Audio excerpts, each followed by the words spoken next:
This is the Pierre Berton Show. Bruce Lee, Mandarin Superstar, production 1892, a recording December 9th, 1971, in Hong Kong.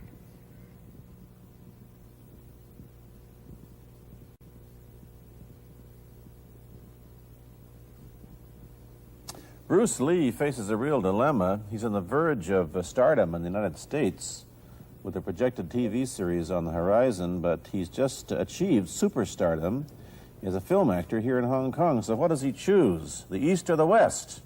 It's the kind of problem that most budding movie actors would welcome. It's the Pierre Berton Show, the program that comes to you from the major capitals of the world. This edition comes to you from Hong Kong.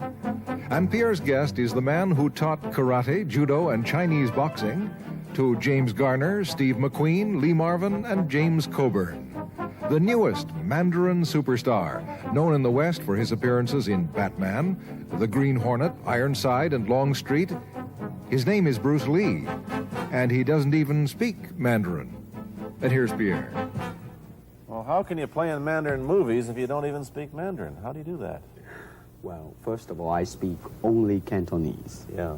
So, I mean, there is quite a difference as far as pronunciation and things like that go.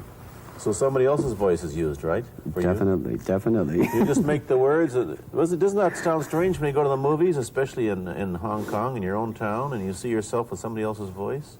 Well, not really, you see, because most of the Mandarin pictures done here are dubbed anyway. They dubbed anyway? Anyway. I mean, disregard. I mean, they shoot without sound. So it doesn't, make any difference. Your lips never quite make the right words, do they? Well, that's where the difficulty lies, you see. I mean, in order to, because the Cantonese have a different way of saying things, different from the Mandarin. Yeah. So I have to find, like, something similar to that and keep a kind of a feeling going behind that. Something that matching the Mandarin deal. Like the old silent days. Complicated? Like the old silent days. But I gather in the movies made here, the dialogue is pretty stilted anyway. Yeah, I agree with you. I mean, see, to me, a motion picture is motion. Yeah. I mean, you got to keep the dialogue down to the minimum. Did you look at many Mandarin movies before you started playing in the first one? Yes. What did you think of them when you saw them? Quality-wise, I mean, I have to admit that it's not quite up to the standard. However, it is growing, and it is getting higher and higher and going toward that standard, than what I would term quality. They say the secret of your success in that movie, The Big Boss, which was such a success, you rocketed you to stardom in Asia, was that you did your own fighting.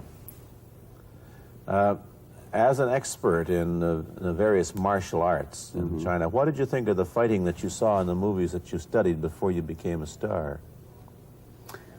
Well, I mean, definitely in the beginning, I had no intention or whatsoever that what I was practicing and what I'm still practicing now would lead to this to begin with. But martial art has a very, very deep meaning as far as my life is concerned, because as an actor, as a martial artist, as a human being, all these I have learned from martial art. Maybe for our audience who doesn't know what it means, you might explain exactly what you mean by martial art. Right. Martial art include all the combative arts like karate or karate, judo, Chinese kung fu or Chinese boxing, whatever you call it. All those. You see, like Aikido, Korean, I can go on and on and on. But it's a combative form of fighting. I mean, it's not, some of them became sport, but some of them are still not. I mean, they use, for instance, kicking to the groin, jabbing fingers at the eyes, and things like that. No wonder you're successful in the Chinese movies. They're full of this kind of action anyway. They needed a guy like you could... Violence, man. So you didn't have to use a double when you moved into the motion picture world here. You did it all yourself. Right. Can you break 5 or 6 pieces of wood with your hand or your foot? I'll probably break my hand and foot. But tell me a little bit... you set up a school in Hollywood, didn't you, for people like James Garner and Steve McQueen and the others? Yes.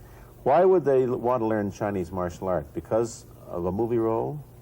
Not really. I mean, most of them, you see, to me, at least the way that when I teach it, all type of knowledge ultimately means self-knowledge. Mm-hmm. So therefore, they are coming in to, and ask me to teach them not so much of how to defend themselves or how to do somebody in. Rather, they want to learn to express themselves through some movement, be it anger, be it determination, or whatsoever. So in other words, what I'm saying, therefore, is that he is paying me to show him in combative form the art of expressing the human body. Which is acting, in a sense, isn't it? Well... Or it would be a useful tool for an actor to have. It's... it might sound too philosophical, but it's unacting acting or acting unacting, if you... You've lost me. I have, right? So what I'm saying, actually, you see, it's a combination of both. Here it is the natural instinct, and here is control. You are to combine the two in harmony. Not, if you have one to the extreme, you will be very unscientific. If you have another to the extreme, you become all of a sudden a mechanical man, no longer a human being. So it is a successful combination of both. So therefore, it is not only, so therefore it's not pure naturalness or unnaturalness. The ideal is unnatural naturalness or natural unnaturalness. Yin-yang, eh? Right, man, that's it. One of your students, James Coburn, played in a movie called Our Man Flint, in which he used karate. Is that what he learned from you? He learned it after. Oh, after, he went... yeah. After he played in Our Man Flint. Right. You see, actually, I do not teach, karate, because I do not believe in styles anymore. I do not believe that there is such thing as like Chinese way of fighting or the Japanese way of fighting or whatever way of fighting, because unless human beings have 3 arms and 4 legs, we will have a different form of fighting. But basically, we have only 2 hands and 2 feet. So styles tends to not only separate man, because they have their own doctrines, and then the doctrine became the gospel truth, that you cannot change, But if you do not have styles, if you just say, well, here I am, as a human being, how can I express myself? Totally and completely. Now, that way, you won't create a style, because style is a crystallization, that way, it's a process of continuing growth. You talk about Chinese boxing. How does it differ from, say, our kind of boxing? Well, first, we use the feet. That's and then start. We use the elbow. And use the thumb too? You name it, man. We use it all. You have to, you see, because, that is the expression of the human body. Everything, not just the hand. And when you're talking about combat, well, if it is a sport, now you're talking about something else. You have regulations, you have rules. But when you're talking about fighting as it is, no rules. With no rules. Not real fighting. Well, then, baby, you better train every part of your body. And when you do punch, now I'm leaning forward a little bit, hoping not to hurt any camera angle. Yeah. You got to put the whole hip into it and snap it and get all your energy in there and make this into a weapon. I don't want to tangle you in any dark that right now. You came at me pretty fast there. What is the difference between Chinese boxing and what we see these young men doing at 8 o'clock every morning on the rooftops in the parks called shadow boxing, which they're always... Well, actually, you see, that is part of Chinese boxing. It is. There are so many schools. Everybody schools. here seems to be, going like this all the time. Well, that's good. I'm very glad. I'm very glad to see that, because at least somebody is caring for their own body, right? Yeah. That's a good sign. Well, it's a kind of a slow form of exercise, which is called Tai Chi Chuan. I'm speaking Mandarin just now. Yeah. Cantonese, Tai Chi Chuan, okay? I see. And it's more of an exercise for the elderly, not so much for the young. Give me a demonstration. Show me. Can you do a little bit of it? Just so the hand-wise is very slow. Oh, is it? and you push it out, but all the time you are keeping the continuity going. Bending, stretching, everything. You know, suppose, you know, I mean, you just keep it moving. It's like a ballet dancer there. Yeah, it is. I mean, to them, you see, the idea is running water never grows stale. So you got to just keep on flowing. Of all your students, famous, James Garner, Steve McQueen, Lee Marvin, James Coburn, Roman Polanski, which was the best? Who adapted best to this Oriental form of exercise and defense? Well, depending, okay? Now, as a fighter, Steve McQueen, now, he is good in that department because that son of a gun got the toughness in him. Yeah. I mean, see it on the screen. I mean, he would say, all right, baby, here I am, man. You know, and he'll do it. Yeah. Now, James Coburn is a peace-loving man. Yeah, I met him. Right? I mean, Yeah. you've met him. I mean, he's really, really nice. I mean, super mellow and all that. I mean, Yes. you know, I mean, now, he appreciates the philosophical part of it. Therefore, his understanding of it is deeper than Steve. So it's really hard to say. You see what I'm saying now? I see. I mean, it's different. So that's, I mean, depending on what you see in it. Interesting that we don't, in our world, and haven't since the days of the Greeks who did, combine philosophy and art with sport. But quite clearly, the Oriental attitude is that the three are facets of the same things. Man, listen, you see, really, to me, okay, to me, ultimately, martial art means honestly expressing yourself. Now, it is very difficult to do. I mean, it is easy for me to put on a show and be cocky and be flooded with a cocky feeling and then feel like pretty cool and all that. Or I can make all kinds of phony things, you see what I mean, blinded by it. Or I can show you some really fancy movement. But to express oneself honestly, not lying to oneself, and to express myself honestly, now that, my friend, is very hard to do. And you have to train. You have to keep your reflexes so that when you want it, it's there. When you want to move, you're moving. And when you move, you are determined to move. Not taking 1 inch, not anything less than that. If I want to punch, I'm going to do it, man, and I'm going to do it, you see. So, I mean, so that is the type of thing you have to train yourself into it, to become one with the, you think? Yeah, this is very un-Western, this attitude. I want to ask you about your movie and TV career, but first we'll take a break. Then I'll be back with Bruce Lee.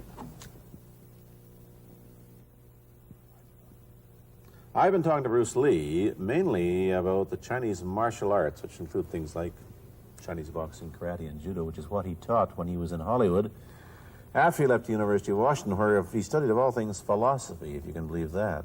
He did, but that, perhaps you understand why the two go together from the first half of this program. And you can perhaps understand how he got into films. He knew a lot of actors, but I'm told that you got the job on the Green Hornet, where you played Cato the chauffeur, mainly because you're the only Chinese-looking guy who could pronounce the name of the leading character, Britt Reed. I meant that as a joke, of course. And it's a heck of a name, man. Yeah. I mean, every time I said it at that time, I was super conscious. I mean, really now, that's another interesting thing, huh? Let's say if you learn to speak Chinese. Yeah. And it's very, I mean, it's not difficult to learn and speak the word. The hard thing, the difficult thing, it's behind what is the meaning, what brought on the expression and feelings behind those words. Like when I first arrived in the United States, and I look at a Caucasian, and I really would not know whether he was putting me on or is he really angry, because we have different way of reacting to it. See, those are the difficult things, you see. It's almost as if you came upon a strange race where a smile didn't mean what it does to us. In fact, a smile doesn't always mean the same, does it? Of course not. Yeah, I just thought of that. Tell me about the big break when you played in Longstreet. I must tell the audience that Bruce Lee had a bit part or a supporting role in the Longstreet series, and this had an enormous effect on the audience. What was it? Well, you see, the title of that particular episode of Longstreet is called The Way of the Intercepting Fist. Now, I think the successful ingredient in it was because I was being Bruce Lee. Yourself. Myself, right.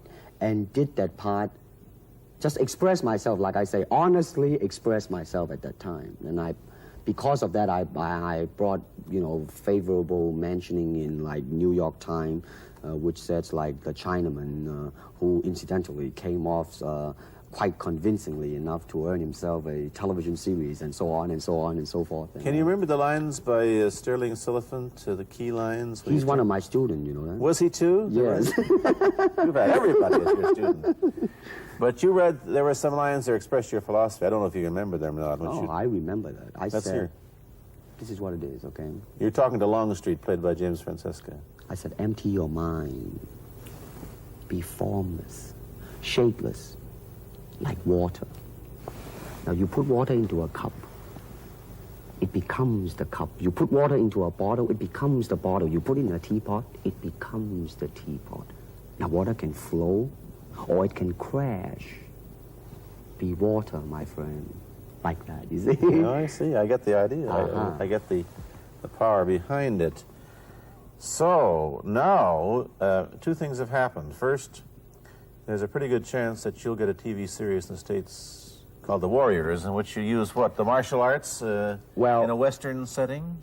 That was the original idea. Now, Yeah. Paramount, I did Longstreet for Paramount, and Paramount wants me to be in a television series. On the other hand, Warner Brother wants me to be in another one, but both of them, I think, they want me to be in a modernized type of a thing. And they think that Western idea is out. Whereas you want to do the Western, eh? I want, because you see, I mean, how else can you justify all these punching and kicking and violence except in that period of the West? I mean, in nowadays, I mean, you don't go around on the street kicking people or punching people. Because if you do, that's it. I mean, I don't care how good you are, But this is true also of the Chinese dramas, which are mainly costume dramas. They're all full of blood and gore over here. Oh, you mean here? Yeah. Well, unfortunately, you see, I hope that the picture I am in would either explain why the violence was done, whether right or wrong or whatnot. But unfortunately, pictures, most of them here, are done mainly just for the sake of violence. You know what I mean? Like, fighting for 30 minutes, get stabbed 50 times. Well, I'm fascinated. Let me give you your microphone back. I'm fascinated that you came back. I am a martial artist. You came back to Hong Kong on the verge of success in Hollywood and full of it. And suddenly, on the strength of one picture, you become a superstar. Everybody knows you. You have to change your phone number. You get mobbed in the streets. Now, what are you going to do? Are you going to be able to live in both worlds? Are you going to be a superstar here, or one in the States, or both? Well, let me say this. First of all, the word superstar really turned me off, and I'll tell you why. Because the word star, man, is an illusion. It's something what the public calls you. You should look upon oneself as an actor, man. I mean, you would be very pleased if somebody say, hey, man, you are a super actor. It is much better than, superstar. Yeah, therefore, you've got to admit that you are a superstar. You're not going to, if you're going to give me the truth. I'm honestly saying this, okay? Yes, I have been very successful, okay? But I think the word star I do not look upon myself as a star. I really don't. I mean, believe me, man, when I say it.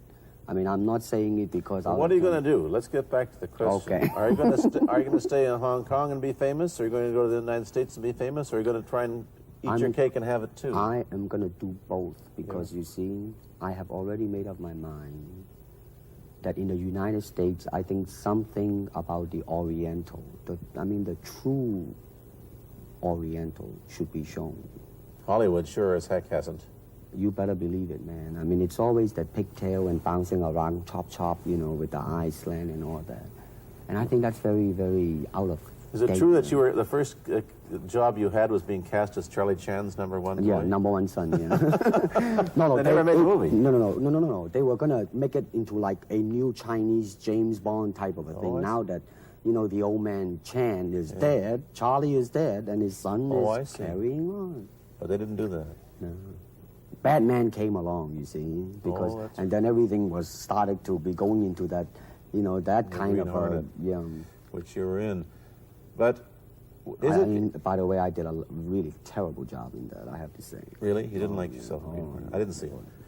Let me ask you, however, about the problems that you face as a Chinese hero in an American series. Have people come up in the industry and said, well, we don't know how the audience are going to take a non-American? Well, such question has been raised. In fact, it is being discussed, and that is why The Warrior is not going to be on.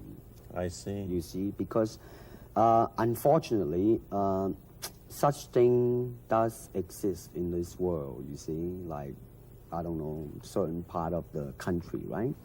Where, like, they think that business-wise, it's a risk.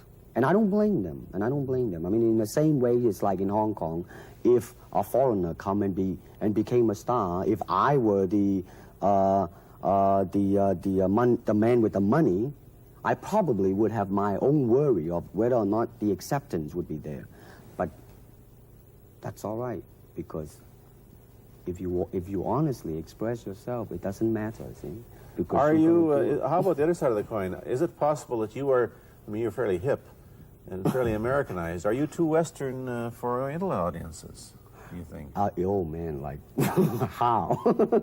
I have been criticized for that. You have, eh? Oh, yes, definitely. So. Well, let me say this. When I do the Chinese film, I'll try my best not to be as American as I, have been adjusted to for the last 12 years in the States.